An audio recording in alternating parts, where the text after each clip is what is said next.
All my life, my parents mocked me as the family disappointment while praising my brother as their golden child.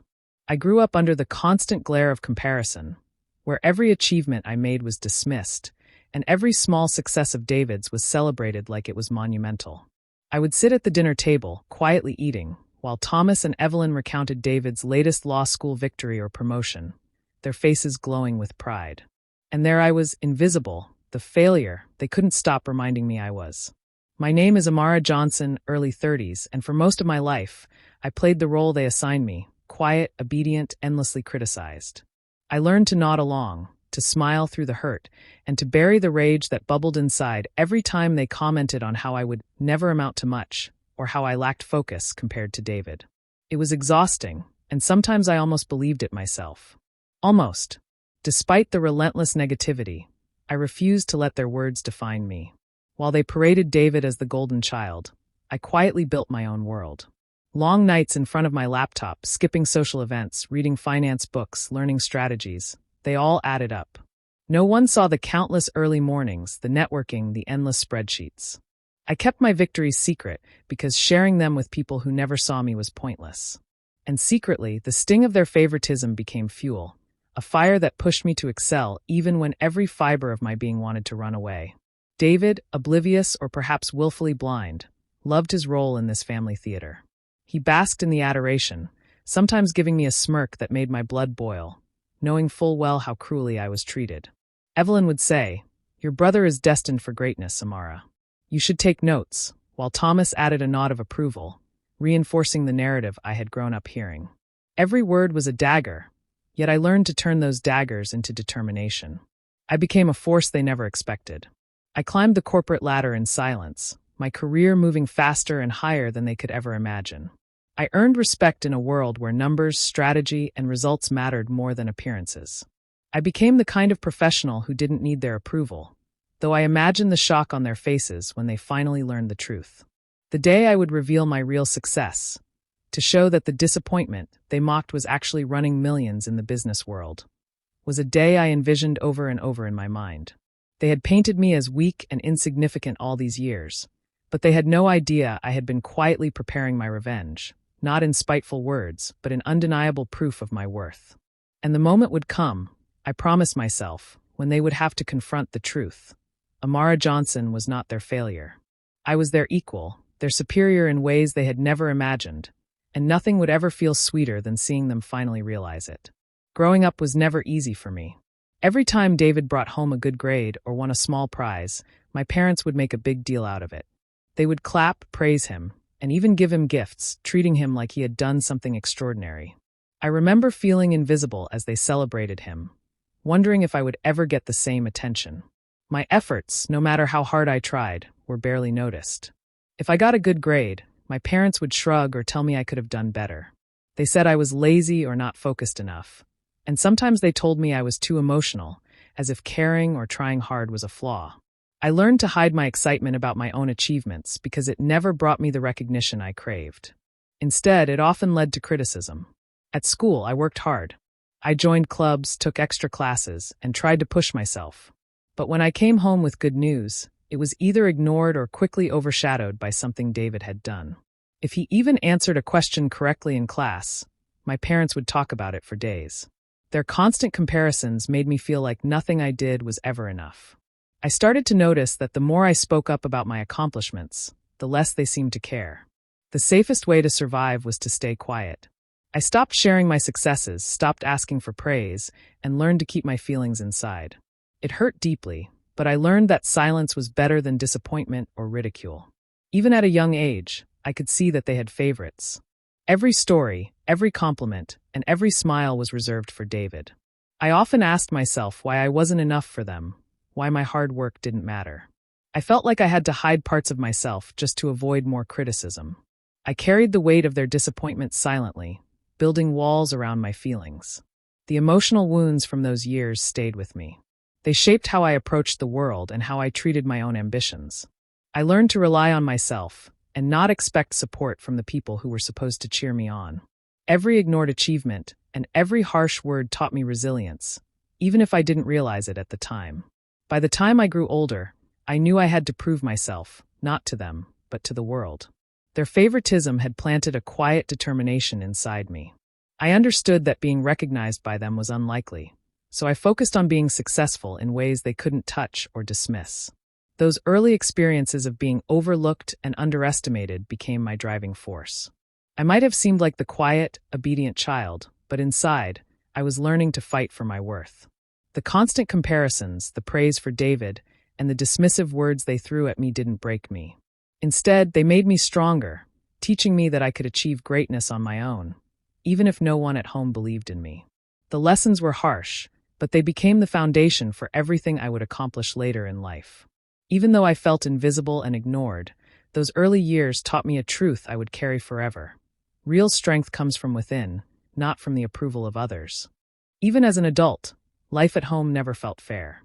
I had built a solid career in finance, managing complex projects and leading teams, yet my parents acted as if I was barely getting by. Every conversation somehow turned into praise for David. They would talk endlessly about his achievements as a lawyer, how well he was doing, and how proud they were of him. My own work, the late nights, the presentations I led, and the recognition I earned in my field were brushed aside or ignored. Family dinners were the worst. The table would be full of chatter, laughter, and updates about David, and I would quietly sit and eat, trying to keep my frustration in check. Evelyn had a way of cutting me down without even seeming cruel. She would lean over and say things like, "You really should try harder, Amara. Your brother is making a name for himself." The words weren't new, but they stung the same every time. I had long stopped explaining what I did or defending myself, because it never changed anything. David, of course, noticed. He always knew how to make me feel small. Sometimes he would flash a smug smile when Evelyn or Thomas praised him, knowing I could hear every word. He didn't have to say anything. Just existing as the golden child was enough to remind me where I stood in their eyes. And I learned early on that arguing or pointing out my accomplishments only made me look desperate for their approval. So I stayed silent. Even when relatives asked about my job, my parents would answer for me before I had the chance, minimizing my role or implying that I was still finding my way. Their constant comparisons made every achievement I earned feel invisible, as though nothing I did could ever measure up to David. I began to feel like my success wasn't mine to celebrate. It was a quiet effort that mattered only to me. I noticed how my parents would beam at David's every story, sharing them with friends and relatives, while my accomplishments remained personal and unnoticed. It wasn't just about being overlooked. It was the message that my work, my dedication, and my talents were not valued at home. It was a subtle but constant reminder that, in their eyes, I was second best. Despite all this, I refused to let their words define my worth. I kept excelling, taking on bigger challenges, and proving myself in my career, even if they chose to ignore it. I realized that their approval was not necessary for my success, and their constant favoritism toward David became less of a burden and more of a motivation. Over time, I became skilled at hiding my resentment, showing politeness while keeping my pride intact. I learned to navigate these dinners, these casual jabs, without letting them shake me. Every smirk, every dismissive comment, and every comparison planted a seed of determination. I understood that my life would be defined not by their praise, but by what I achieved on my own terms. By the time I left those family dinners with clenched teeth, I had already decided that one day they would see the truth. Not through argument, not through pleading, but through undeniable evidence that I had succeeded, despite their constant disregard. The day of the family gathering, I already felt tense before stepping into the house. It was my cousin's birthday, and the entire extended family had gathered, laughing and exchanging stories. I tried to brace myself, hoping this time would be different, that maybe my parents would treat me normally, but deep down I knew better. As soon as I arrived, Thomas and Evelyn began their usual routine. They talked about David nonstop, sharing how successful he had become, how respected he was at work, and how proud they were of him. Every sentence felt like a comparison aimed directly at me, a reminder of all the times I had been made to feel small. Relatives nodded and smiled, oblivious to how cruelly the praise of one child overshadowed the other. I tried to focus on the party, the decorations, the music, anything to distract myself. But then, Evelyn leaned over and whispered loudly enough for some relatives to hear. "Maybe if you worked a little harder, Amara, you could be half as successful as your brother." The words hit like a punch to the stomach. I opened my mouth to respond, to explain that I was doing well in my own career, but Thomas interrupted me before I could say anything, telling me to stop arguing and accept my place. I felt my face burn with embarrassment, but more than that, a deep anger started to rise inside me. All the years of being dismissed, overlooked, and criticized seemed to weigh heavier in that moment.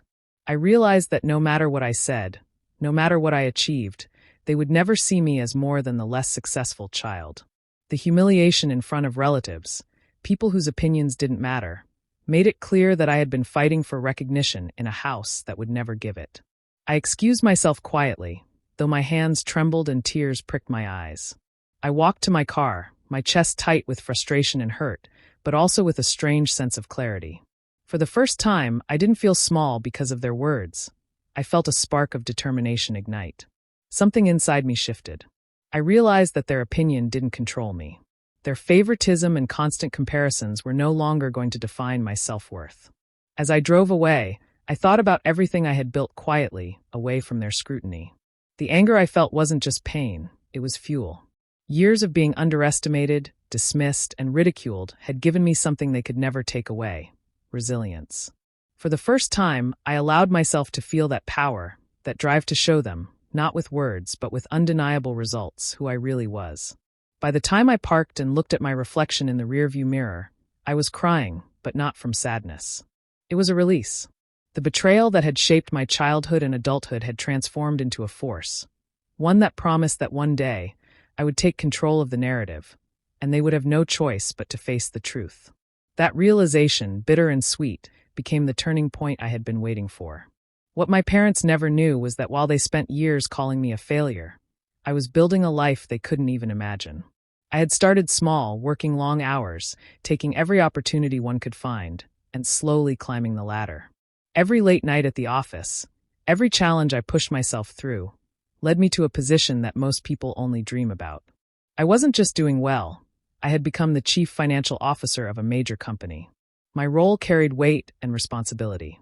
I oversaw budgets worth millions, made decisions that affected hundreds of employees, and sat at the table with executives who respected my judgment. I was trusted with guiding the financial health of a corporation, and my work spoke louder than any words my parents had ever thrown at me. Colleagues admired me, leaders relied on me, and I knew I had earned every bit of it through sheer determination. The most striking part was how none of this mattered at home because they never bothered to ask. My parents never sat me down and wanted to know about my work. They never showed interest in what I was doing with my life. As long as David was shining in their eyes, I remained invisible. At first, I hid my success out of habit, thinking it wasn't worth explaining.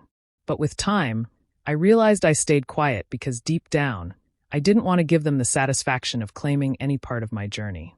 Everything I achieved was mine alone, and they had no right to share in it after dismissing me for so long. Still, carrying that secret started to feel heavy.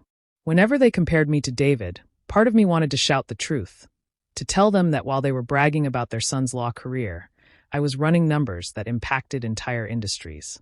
Yet I kept my silence, waiting for the right time, knowing that one day the truth would come out in a way they could not twist or deny. In the office, I walked with confidence. People knew me for my clear mind and ability to stay calm under pressure. My success was real, and it didn't depend on anyone's approval. But inside, I knew that my silence at home was coming to an end. I was tired of allowing their version of me to exist unchecked, tired of sitting at family tables as if I had achieved nothing. I decided that the next time the chance came, I would no longer downplay who I was. I would not argue, I would not beg them to respect me, but I would show them the truth in a way that couldn't be dismissed. Keeping my achievements hidden had protected me for years, but now it was time to step forward. For so long, I let their words define me. Now, I was ready to let my reality speak for itself. They would finally see that the daughter they called a disappointment was someone powerful, capable, and far beyond the image they had created of me. And this time, I wouldn't walk away in silence. When I heard David was getting married, something in me tightened. The news reached me through a family group chat that my parents never stopped checking.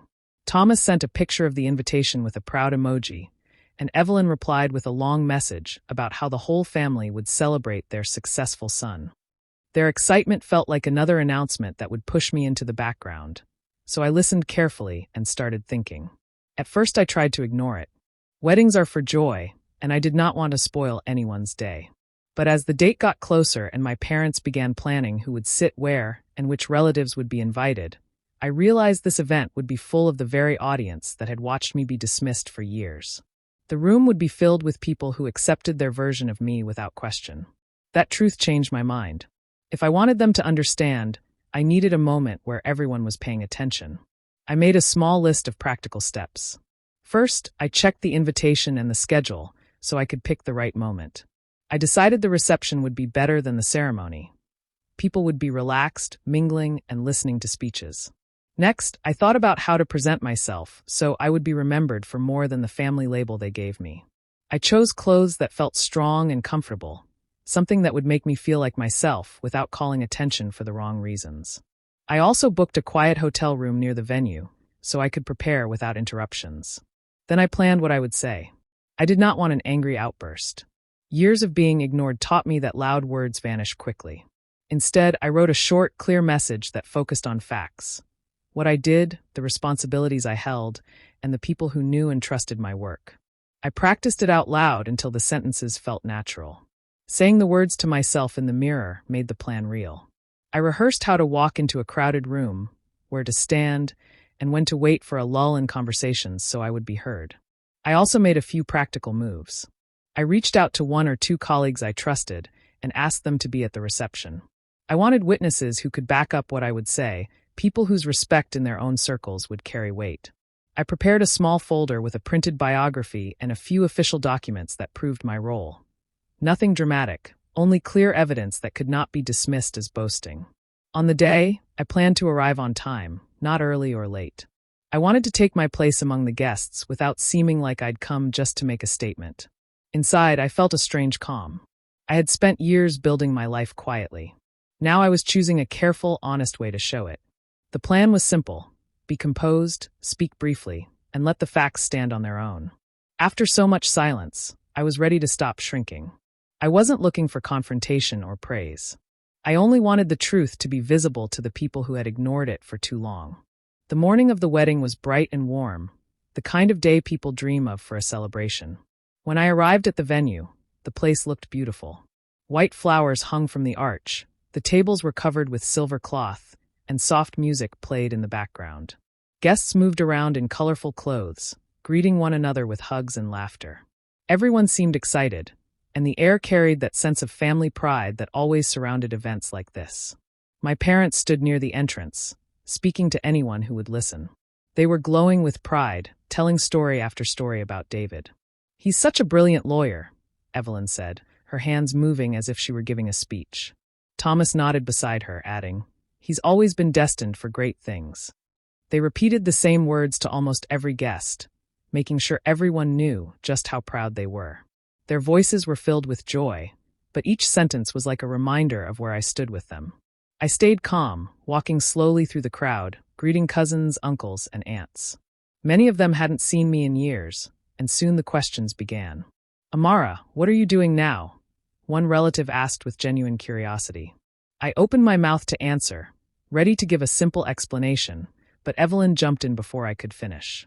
With a polite smile that barely hid the sting, she said, "Oh, she's still figuring things out." The words were light, almost casual, but I felt them hit deep. Some relatives nodded and changed the subject, while others glanced at me with a mix of pity and disinterest. I clenched my jaw and forced a small smile. My hands tightened around the glass I was holding, but I didn't let myself react. I knew this routine too well. This was how it always went. They praised David, they dismissed me, and I let it slide. But not today. I stayed silent, waiting, my thoughts steady. The ceremony itself went smoothly. David looked proud standing at the altar, his bride glowing beside him. Guests clapped, cameras flashed, and laughter filled the room. I watched everything, keeping my focus. While others enjoyed the music and the food, I studied the timing, knowing the moment I had planned for would come later. At the reception, the room filled with chatter, the smell of roasted food, and the sound of glasses clinking. The speeches began one by one, each relative standing to talk about David's hard work and the bright future he and his bride would share. Evelyn wiped tears from her eyes while Thomas beamed at every word. I sat quietly, waiting for the right chance. Their voices rose again and again, making sure David was the center of every conversation. But I no longer felt small. I was steady, patient, and ready. The words Evelyn had thrown earlier still rang in my ears, but instead of crushing me, they reminded me why I was there. My time hadn't come yet, but it was close. As the reception moved forward, the music softened and people began drifting between tables, talking in small groups. The mood was cheerful, the kind of atmosphere where everyone wanted to share stories and laugh. I kept my place, watching closely, waiting for the time I had quietly prepared for. Not long after, a familiar figure walked through the doors. It was my CEO, dressed sharply, with the kind of presence that drew attention without effort. Heads turned as he entered, and several guests stepped aside to greet him. My parents looked confused, whispering to each other, clearly not expecting someone of his stature at their son's wedding. I stood to meet him, offering a polite smile, and he greeted me warmly, shaking my hand as though I were an equal. That moment caught the eyes of those around us. Relatives who barely acknowledged me earlier were now staring with curiosity. My CEO didn't waste time. In a clear, confident voice that carried across the room, he said, "I'm here to celebrate with my colleague, Amara.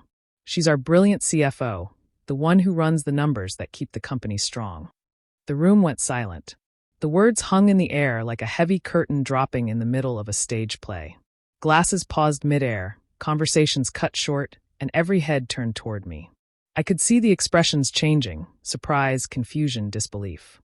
Some guests even gasped softly, as though they had misheard. Evelyn's proud smile faded quickly, replaced by a strained expression she couldn't hide. Thomas shifted in his seat, his jaw tightening as if he didn't know how to react. They had spent the whole day boasting about David, and now they were faced with a truth they had never even considered. Their daughter, the one they called a disappointment, had just been revealed as someone far more successful than they ever admitted. David's face was the most telling. His confident grin slipped away as he stared at me, his eyes wide. For years, he had basked in being the favored child, certain he stood above me. Now, in front of everyone, he realized the truth. I held a position of greater power and influence than he did. His silence was louder than any words he could have spoken. Around the room, whispers began. Relatives who once pitted me now leaned toward each other, murmuring in surprise. Aunts and uncles who had barely greeted me earlier were now looking at me with new respect, some even clapping quietly at the announcement. I stood steady, not rushing to explain, not trying to soften the blow. The facts had spoken louder than anything I could have said. In that moment, the years of being underestimated melted away. I didn't need to raise my voice or argue my worth. The truth had been revealed, and there was no way to hide it. The moment after my CEO's words settled, the room felt heavier, as though everyone was waiting to see what my parents would do. Evelyn forced a small laugh, the kind people use when they are cornered. She said, "Well, sometimes life surprises us. Amara just had a little luck, that's all." Her voice was sharp, but her eyes betrayed her unease. She wanted to brush it aside, to make it sound like I had stumbled into this role rather than worked hard for it. Thomas cleared his throat and leaned forward in his chair. He avoided looking directly at me, muttering, "You should have told us earlier. It wouldn't have been such a shock if you had just said something." His words were meant to shift the blame onto me, but his expression told another story, one of discomfort and quiet defeat. He looked as though he could not decide whether to be proud or angry. Around us, the guests had no such hesitation. A cousin walked over and clapped me on the shoulder, smiling widely as he congratulated me. An aunt leaned in, saying she always knew I had potential. People who had once ignored me at gatherings were now eager to ask questions about my work, expressing admiration for the position I held.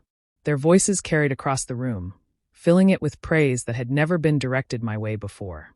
I noticed Evelyn's face tighten each time someone congratulated me. She tried to smile, but her jaw twitched as if the effort hurt. Thomas gave short, stiff nods, clearly struggling to keep control. For years they had built David up as the shining star, and now that picture was cracking right in front of everyone. David sat frozen, his glass untouched. His silence only added to the weight of the moment. While my parents tried to minimize the truth, the rest of the family wasn't fooled. Every new word of admiration for me made their golden child story fall apart further. The power they once held in shaping how others saw me was slipping through their fingers. I didn't gloat or rub it in. I simply answered the questions people asked, keeping my tone calm and steady. The contrast between their discomfort and the family's excitement was enough. I didn't need to add anything more. For once, I didn't feel like the outsider at my own family's table. The shift had already happened, and there was no going back. As I glanced around the room, I saw the truth reflected in everyone's faces. My parents were no longer the ones who defined me. Their attempt to hold on to the old story was crumbling, and the respect I had always wanted from them was being given by others instead. That was enough for me. As the noise of congratulations slowly quieted, I kept my smile calm and steady.